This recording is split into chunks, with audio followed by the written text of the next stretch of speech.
Hello students, हम accounts के chapter 2 admission of partner के यहाँ स्टडी कर रहे हैं।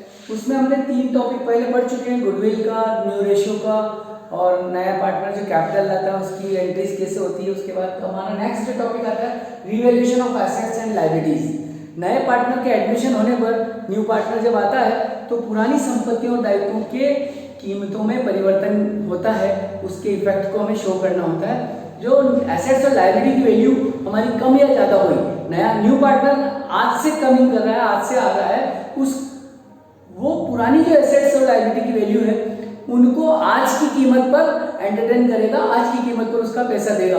तो उन एसेट्स और लायबिलिटीज की हम रीवैल्यू करते हैं आज की तारीख में।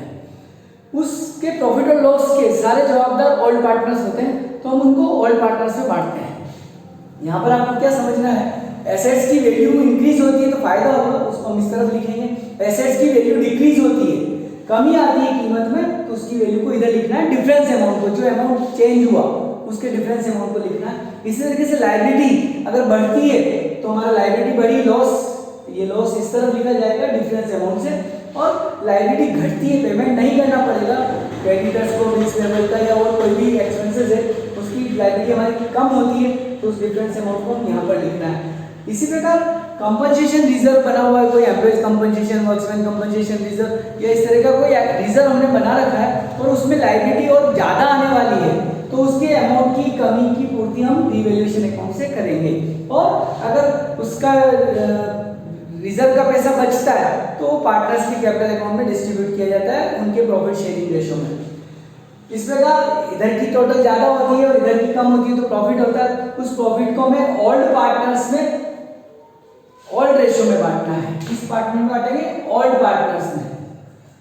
न्यू पार्टनर का उससे कोई लेना देना नहीं। इसी तरीके से अगर लॉस होता है, इधर की टोटल ज्यादा और इधर की कम, तो ओल्ड पार्टनर्स में ओल्ड रेशियो में हम प्रॉफिट और लॉस को बांटेंगे। ये रिवैल्यूएशन का उनका तरीका होता है।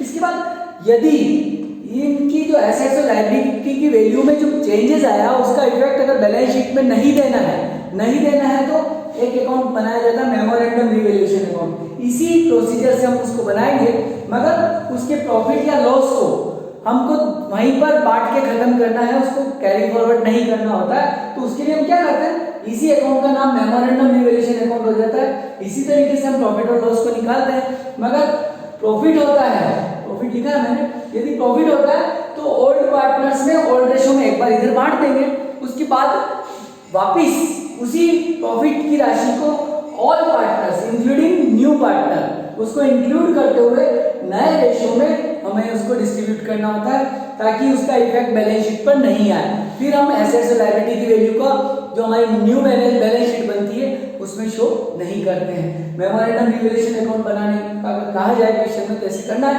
अदरवाइज रिवैल्यूएशन अकाउंट हमारा इस तरीके से बनेगा। मैंने आपको समझाने का प्रयास किया है। यदि समझ आए तो लाइक कीजिए, शेयर कीजिए, सब्सक्राइब कीजिए और कमेंट्स कीजिए। Thank you.